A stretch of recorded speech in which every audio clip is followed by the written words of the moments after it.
సత్యదేవుని సుందర రూపుని నిత్యము సేవించండి.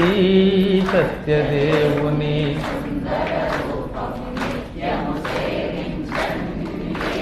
నరులు తరించే సులభోపాయము నారాయణ వ్రతమండి. సత్యనారాయణ వ్రతమండి.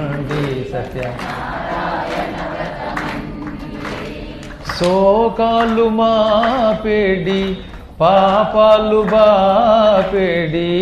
శోకాలు మాపేడి లోకాన భోగాలు వసగేది ఏది నారాయణ వ్రతమే. సత్యనారాయణ వ్రతమే.